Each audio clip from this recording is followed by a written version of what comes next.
Texas Governor Greg Abbott refusing to give up control of the Texas border to federal officials, saying the state will not give federal agents full access to Shelby Park today. That ignores a deadline set by the Biden administration, which is today. Instead, Abbott is installing more razor wire following a Supreme Court order allowing federal agents to start removing it.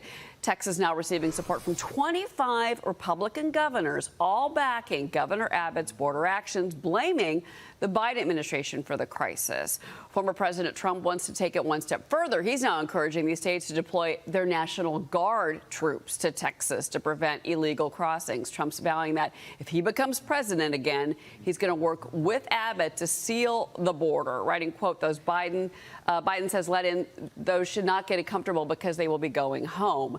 I want to bring in Texas Congressman Lieutenant Colonel Keith Self. Congressman, good morning.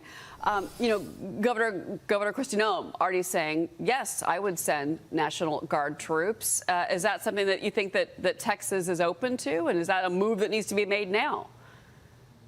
Well, that will be up to Governor Abbott. But I think the border has now reached the boiling point that you now see governors getting involved. We have a trucker convoy coming down to the border.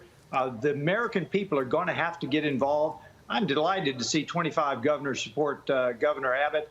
And yeah, I think we're going to have to be aware that the president can federalize the National Guard, but it would be much harder if 25 governors sent their National Guard troops to the border to support Texas. Karine Jean-Pierre has been asked about this, and of course she's defending her boss, President Biden, but her response is always interesting. It still seems to be a gaslighting type of response from her. The border is secure. We're working on the border. Secretary Mayorkas, we're very aware of the issues down there, but their goal is to process migrants, not to stop the flow of migrants across the border. Cheryl, I was on the border just 3 weeks ago, and that's exactly what the Border Patrol is doing. They have 72 hours to process the illegal immigrants, turn them over to ICE or a nonprofit to move them into the interior of the United States. They are not there to stop the invasion. And that's perfectly clear to anyone that's been on the border, anyone that sees the videos. At one point during the tsunami of probably a month ago, there were no Border Patrol agents actually in the field. They were all in the office processing paperwork during that tsunami. Let's talk about this trucker convoy. You brought this up just a moment ago. So this is called Take Our Border Back. It kicks off Monday. So you've got multiple starts. You've got trucks leaving from Virginia Beach that are going to go through Texas, Arizona, California. On the website, it describes the event as a peaceful assembly, encouraging all freedom-loving and law-abiding Americans to attend. I saw that you posted on X to raise awareness about that. You obviously just mentioned it a moment ago. I understand that you're going to be speaking once they get to Eagle Pass. I also see that it's going to go through Yuma. It's going to go San Ysidro, California as well.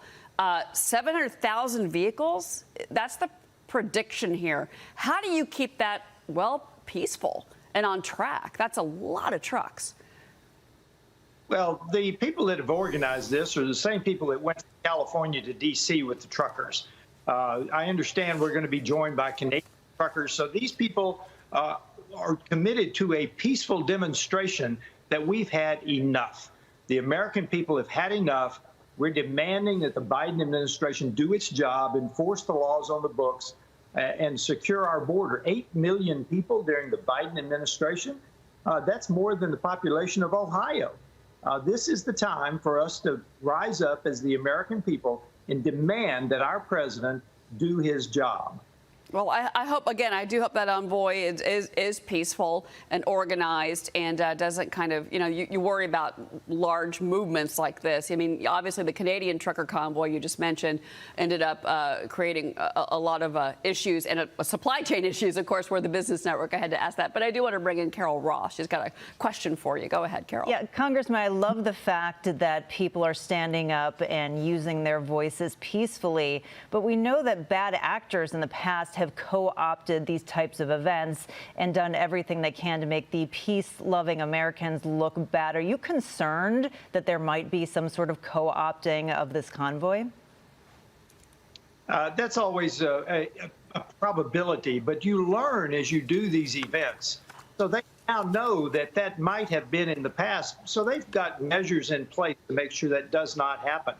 And I am hopeful that that will not happen, because this should be a peaceful movement of the American people, joined by other nations if they want to come. This is the Canadian farmers, truckers. This is the German farmers. This is the French farmers. This is the Dutch farmers. This is a movement well beyond the United States, that people are simply tired of the overreach of their federal governments, and we're pushing back. Now is the time. We continue, obviously, these proceedings against Homeland Security Secretary Mayorkas. Where are we with that right now? Before we go, where are you with that? Well, wants to impeach the secretary, and it failed because of Republican votes. I think that we will try again in the very near future. I thought we were going to do it last week, but I think we're close to doing it. And this time, I fully expect that impeachment to pass and him to be impeached, pass it to the Senate for an actual trial. Okay. Okay. All right. We are, of course, following that story as well. Congressman Keith Self. Congressman, thank you for being here. A convoy of truckers will make its way to the southern border to draw attention to the worsening migrant crisis. All of this coming weeks after more than 300,000 migrants crossed into the U.S. in December. That is a record-setting month for encounters along the U.S.-Mexico border. Tom Dempsey is in Norfolk, Virginia this morning, which is where the convoy will be leaving from. Tom, you set the stage and the scene for us this morning. Who is this group?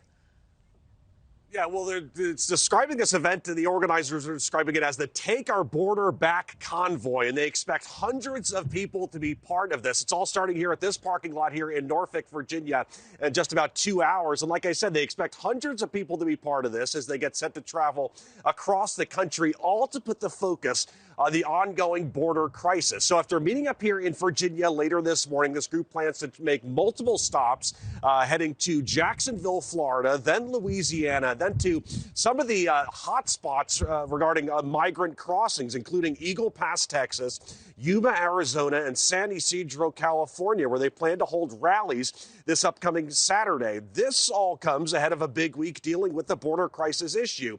Tomorrow, House Republicans plan to mark up 2 articles of impeachment against Homeland Security Secretary Alejandro Mayorkas. They accuse Mayorkas of failing to manage the border and say he is guilty of high crimes and misdemeanors. The articles of impeachment describe Mayorkas as failing to enforce U.S. immigration policies at the border and disregarding laws passed by Congress, as well as breaching public trust. House Speaker Mike Johnson has vowed to hold a vote as soon as possible, but it's, we will note, even if the House ends up impeaching Mayorkas, it remains very unlikely that the Senate, controlled by Democrats, would convict him in a trial. And just a little bit of history here, with this impeachment vote coming up possibly soon, Mayorkas could become the first presidential cabinet member in almost 150 years to be impeached. But like you said, Marky, the timing of this convoy happening later this morning, it comes after the last fiscal year set a record for encounters along the southern border. U.S. Customs and Border Protection data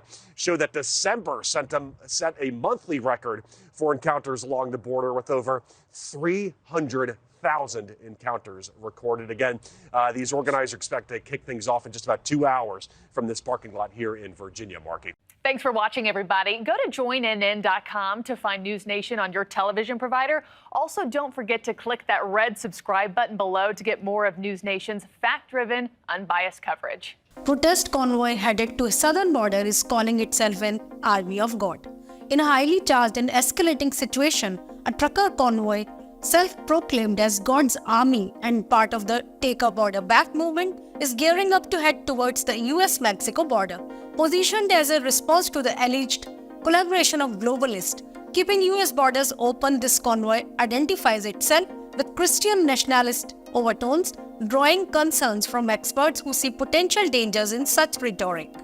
The convoy, originally intended to send a message to the Biden administration to secure our borders, has gained significant traction, particularly in the aftermath of the Texas National Guard's control over Shelby Park and ensuing dispute between Texas and the federal government. With the Supreme Court ruling in favor of federal authority over the border, tensions have escalated, raising civil war fantasies and discussions about potential conflicts between the federal government and the Texas National Guard. The convoy plans to depart from Virginia Beach, make stops in the southeast, including Jacksonville, Florida, and then split for separate rallies near the US-Mexico border. Crowdfunding efforts have seen a surge in donations reflecting heightened interest.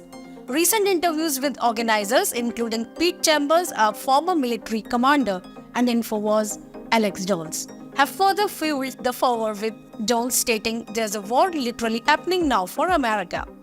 Despite assertions of peaceful demonstrations, concerns exist about potential infiltrators and provocateurs. Organizers claim to be in contact with law enforcement and emphasize that rallies will occur on private property, allowing for the removal of troublemakers. However, narratives tied to Christian nationalism have sparked fears of moral justifications for violence, especially considering the escalating drama over border control. As the convoy gains attention both online and through political endorsement, it stands as a symbol of resistance against what its supporters perceive as lax border security policies. The situation remains fluid, with implications reaching beyond a simple protest, potentially shaping the discourse around immigration policies and national security.